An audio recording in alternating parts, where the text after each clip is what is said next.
بسم الله الرحمن الرحيم، والصلاة والسلام على أشرف المرسلين. أعزائي الطلبة، رايحين نغتنموا هذه الفرصة تاع العطلة الصيفية باش نحسن مستوايا في اللغة الفرنسية. كيف ذلك؟ رايحة ندير لكم سلسلة من الفيديوهات. في كل فيديو رايحين نطرقوا قصة قصيرة نقراوها، نتصنتوا لها مليح، نشوفوا المفردات ونحاولوا باش نحصلوا على أكبر عدد من الكلمات.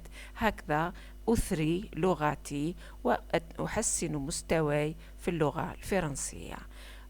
Nous allons entamer avec des vidéos à travers lesquelles on va améliorer notre niveau en français pendant ces vacances d'été et nous allons lire des contes, des petites histoires.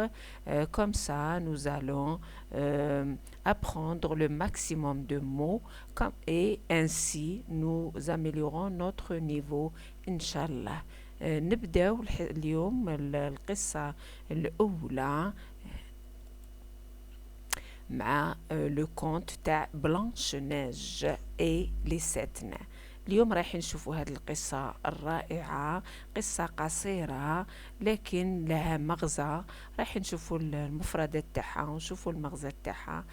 تبعوا معايا مليح، نعطيكم الوقت كفاية باش تنقلوا هذه القصة عندكم ولا تصوروها وتقراوها شحال من مرة. هكذا تكون عندكم فكرة، على خاطر نتعلم اللغة الأجنبية من خلال القصص أسهل ما يكون، طريقة مجربة وناجحة، وسوف تحسنون مستواكم إن شاء الله.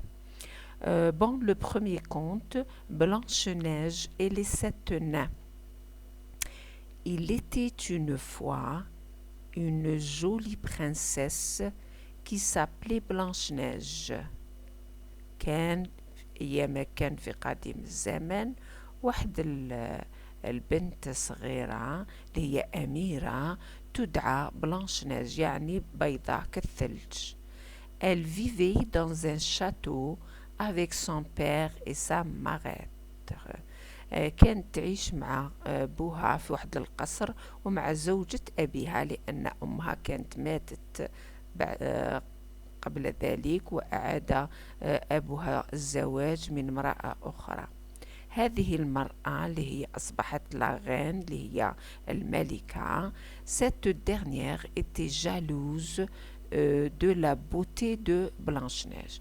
كان يجيها الحر، كانت تغير من بلانش-نيج بسبب اللي كانت أجمل منها. un jour la reine demanda à un chasseur d'emmener Blanche-Neige dans la forêt et de la tuer. واحد النهار أمرت الصياد باش ياخد بلانش-نيج هذه للغابة ويقتلها. Mais le chasseur ne fut pas d'accord. لكن هذا الصياد ما كانش موافق على فكرة قتل البنت.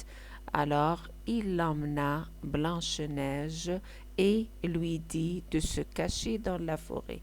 Alors خذاها بأمر هذيك الملكة، أخذ الأميرة إلى الغابة وخلاها ثم وقال لها تخبي في الغابة. Dans la forêt, il y avait 7 nains qui vivaient dans une petite maison. في هذيك الغابة كان 7 أقزام اللي يعيشوا في بيت صغير. Ils trouvèrent Blanche-Neige et lui proposèrent de venir habiter dans leur maison. لقاو بلانش-نيج في الغابة وطلبوا منها باش تجي تعيش معاهم في بيتهم الصغير. Finalement, Blanche-Neige était très heureuse car les 7 nains étaient très gentils avec elle. وفي النهاية بلانش-نيج عاشت سعيدة مع ذوك الأقزام ال7 في الغابة. هذه هي القصة تاعنا. أعيد قراءتها باللغة الفرنسية حتى تعرفون كيف تقرؤون كل كلمة ونشرح الكلمات المفردات الصعبة ثم نتوصل المغزى هذه القصة. Blanche-Neige et les 7 nains. Il était une fois une jolie princesse qui s'appelait Blanche-Neige. Elle vivait dans un château avec son père et sa marâtre, la reine. Cette dernière était jalouse de la beauté de Blanche-Neige. Un jour, la reine demanda à un chasseur d'emmener Blanche-Neige dans la forêt et de la tuer. Mais le chasseur ne fut pas d'accord. Il emmena Blanche-Neige et lui dit de se cacher dans la forêt. Dans la forêt, il y avait sept nains qui vivaient dans une petite maison. Ils trouvèrent Blanche-Neige et lui proposèrent de venir habiter dans leur maison. Finalement, Blanche-Neige était très heureuse car les sept nains étaient très gentils avec elle. هذه هي القصة تاعنا. نتمنى تعاودوا تقروها شحال من مرة وتعرفوا الكلمات، تحفظوا قدر الممكن من الكلمات، وهكذا يتكون لديكم ثراء وتتعلموا كلمات جديدة. وراح نشوفوا شحال من قصة، وخلال هذا القصص إن شاء الله راح تكونوا مجموعة من الكلمات المفردات تحصلوا عليها جديد وتستعملوها فيما بعد، وهكذا يتكون لديكم ثراء لغوي. عندنا كلمة ماغيتر اللي هي زوجة الأب، la femme de son père. les nains هم des personnes de petite taille، يعني اللي هما أقزام. دروك نشوفوا المغزى من هذه القصة. La morale: tant qu'on est bon, il y a toujours une solution à nos problèmes. On trouve des gens qui nous aident à s'en sortir. Alors il faut aimer autrui pour vivre en paix. تقول المغزى من هذه القصة هي يعني الإنسان كي يكون طيب ومليح دايما يلقى حل المشاكل تاعه، ويلقى ناس اللي يوقفوا بجنبه ويساعدوه باه يتخرج من الورطات والأزمات اللي مر فيها الإنسان في حياته اليومية.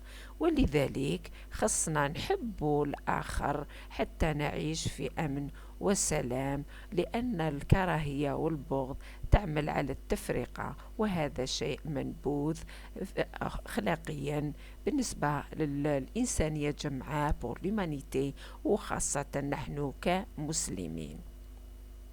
نتمنى تكونوا عجبتكم هذه القصة وتستفادوا منها، ورايحين إن شاء الله في الفيديو المقبل نشوفوا une autre histoire un autre conte. في الفيديو المقبل نشوفوا قصة أخرى جميلة ونقراوها نفهموها ونحاولوا باش نتحصلوا على أكبر عدد من الكلمات حتى نحسن مستوايا في اللغة الفرنسية. صدقوني هذه الطريقة معمول بها وجيدة ومضمونة إن شاء الله. دمتم في رعاية الله وحفظه، والسلام عليكم ورحمة الله تعالى وبركاته. ما تنساوش باه تحكوا هذه القصص للزملاء تاعكم والأقارب والأطفال، هكذا باش نتعلم يعم العلم إن شاء الله ونستفادوا جميعا. والدال على الخير كفاعله. بارتاجوا لو ماكسيموم مع أحبابكم وحاولوا باش تحسنوا مستواكم. Bon courage, bonnes vacances et à la prochaine vidéo.